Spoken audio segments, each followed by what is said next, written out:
तो चलिए शुरू करते हैं आज के टॉपिक को।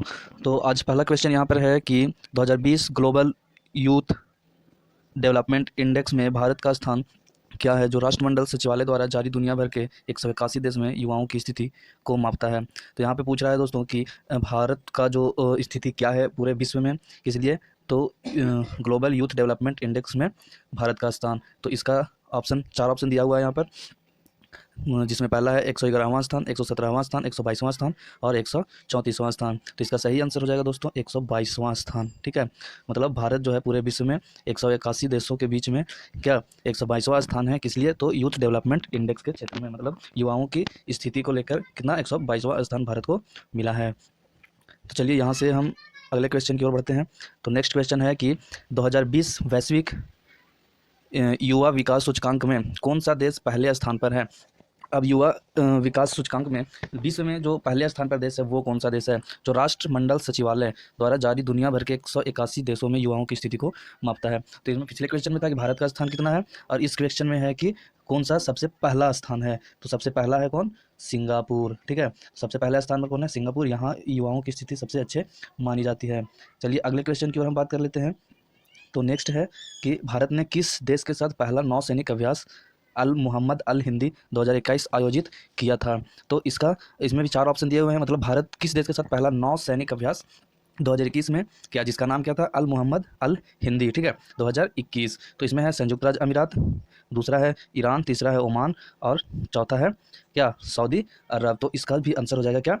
डी आंसर हो जाएगा, सऊदी अरब। ठीक है, तो चलिए अगला पॉइंट्स की ओर हम बात कर लेते हैं, अगला क्वेश्चन की ओर चलते हैं। तो नेक्स्ट क्वेश्चन है, किस राज्य सरकार ने फेसलेस परिवहन सेवाएं शुरू की है, जो सभी ड्राइविंग लाइसेंस, पंजीकरण और परमिट से संबंधित सेवाओं को ऑनलाइन लाएगी। ठीक है, एक राज्य सरकार ने कौन सा ने फेसलेस परिवहन सेवाएं शुरू की हैं, जिसमें क्या लाइसेंस हो गया, ड्राइविंग लाइसेंस, पंजीकरण और परमिट से संबंधित सेवाओं को ऑनलाइन लाएगा। तो ये कौन सा देश, कौन सा राज्य है? इसमें ऑप्शन है उत्तर प्रदेश, दिल्ली, हरियाणा, कर्नाटक। तो इसका ऑप्शन हो जाएगा दोस्तों बी, दिल्ली। ठीक है, दिल्ली ने ही सबसे पहले इस फेसलेस परिवहन सेवाओं का सुविधा शुरू किया है। चलिए अगले क्वेश्चन की ओर बढ़ते हैं। तो अगला क्वेश्चन है कि किस सोशल मीडिया दिग्गज के साथ यूनिसेफ इंडिया ने ऑनलाइन सुरक्षा पर विशेष ध्यान देने के साथ बच्चों के खिलाफ हिंसा को समाप्त करने हेतु साल की संयुक्त पहल शुरू की है। तो इसमें पूछ रहा है कि यूनिसेफ ठीक है, तो ये यूनिसेफ है। तो यूनिसेफ का फुल फॉर्म क्या हो जाता है दोस्तों? United Nations international children emergency fund.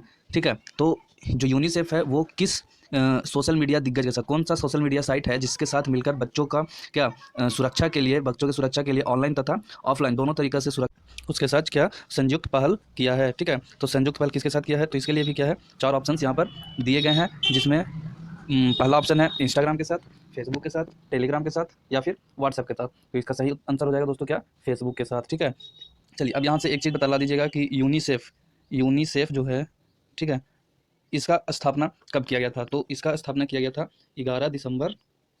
ठीक है, 11 दिसंबर को कब?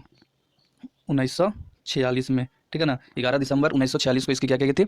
स्थापना किया गया था। एक और दोस्तों इसका बताइएगा कि हेड क्वार्टर कहाँ है? तो इसका हेड क्वार्टर हो जाता है कहाँ? इसका हेड क्वार्टर हो जाता है न्यूयॉर्क। ठीक है, न्यूयॉर्क।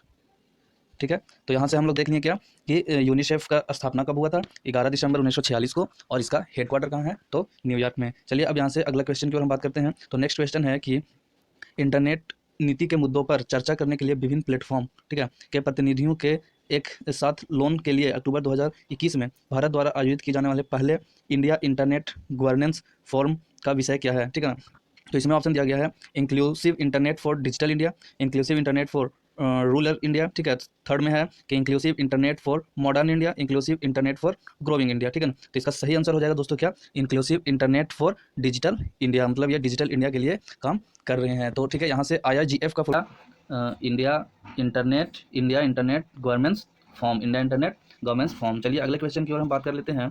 तो अगला क्वेश्चन है कि किस अर्धसैनिक बलों ने पहली बार 2 महिला अधिकारियों, ठीक है, किस अर्धसैनिक बलों ने 2 महिला अधिकारियों प्राकृतिक और दीक्षा, तो उन 2 महिला अधिकारियों को क्या नाम है? प्राकृतिक और दीक्षा को लड़ाकू अधिकारियों के रूप में शामिल किया है, मतलब कि उन्हें लड़ाकू अधिकारी के रूप में शामिल किया गया है। तो सबसे पहले है कि सीमा सुरक्षा बल BSF। ठीक है, दूसरा है कि केंद्रीय औद्योगिक सुरक्षा बल CISF, या तो फिर सी में है कि भारत तिब्बत सीमा पुलिस, या फिर चौथा में है क्या? केंद्रीय रिजर्व पुलिस CRPF। तो इसका सही ऑप्शन हो जाएगा क्या? भारत तिब्बत सीमा police, Indian Tibetan border police. ठीक है, इसका सही आंसर क्या हो जाएगा? C option. ठीक, चलिए अगला क्वेश्चन को और फिर से हम बात कर लेते हैं। तो नेक्स्ट में है कि how the earth got its beauty, how the earth got its beauty नामक पुस्तक किसने लिखी है? एक पुस्तक है जिसका नाम क्या है? How the earth got its beauty. इसका लेखक कौन है ये बतलाना है। तो इसमें दिया हुआ ऑप्शन पहला में कि चित्रा बनर्जी, दिवाकरुणी या फिर झुम्पा लाहिड़ी, तीसरा है सुधा मूर्ति और चौथा क्या है? अरुंधति रॉय। ठीक है ना, तो इसमें सही आंसर हो जाएगा कौन सा दोस्तों? तो इसका सही उत्तर हो जाएगा सुधा मूर्ति। ठीक है, कौन लिखे हैं? सुधा मूर्ति ने। ठीक है ना, how the earth got its beauty, इसका सही उत्तर कौन सा हो जाएगा? सी। और इन्हें क्या मिला है? ये पद्मश्री अवार्डेड, पद्मश्री अवार्ड से क्या है? सम्मानित हैं। चलिए अगले क्वेश्चन की ओर बात करते हैं हम। तो नेक्स्ट क्वेश्चन है कि प्रसिद्ध व्यक्ति अनुपम श्याम ओझा का हाल ही में निधन हो गया, वह एक अनुभवी थे। अभी हाल ही में एक व्यक्ति का निधन हो गया, व्यक्तित्व का निधन हो गया, उनका नाम क्या था? अनुपम श्याम ओझा। तो वो किस चीज़ से जुड़े हुए थे? पहला ऑप्शन है गायक थे, अभिनेता थे, राजनीतिज्ञ थे या फिर सामाजिक कार्यकर्ता थे। तो इसका सही ऑप्शन हो जाएगा क्या? वो एक क्या थे? अभिनेता थे। ठीक है, जो कि बहुत सारे टीवी सीरियल्स और फिल्मों में काम कर चुके थे। चलिए अगले क्वेश्चन की हम बात कर लेते हैं। तो अगला क्वेश्चन क्या है कि इंटरनेशनल आर्मी गेम्स द्वारा 2021 का 7वां संस्करण किस देश में आयोजित किया गया? इंटरनेशनल आर्मी गेम्स 2021 का 7वां संस्करण किसके साथ शुरू आयोजित किया गया? तो इसका भी 4 ऑप्शन है, यूएसए, जापान, चीन और रूस। तो इसका सही आंसर हो जाएगा दोस्तों डी, रूस के साथ। किसके साथ? रूस के साथ। ठीक है, रूस के साथ क्या किया गया था? इंटरनेशनल आर्मी गेम्स का आयोजन किया गया है 7वां। यह कब से चल रहा है? तो इसको कब से कब तक मतलब आयोजित होगा? तो 22 अगस्त। ठीक है ना, 22 अगस्त से लेकर कब तक? 4 सितंबर तक। ठीक है ना, 4 सितंबर 2021 तक।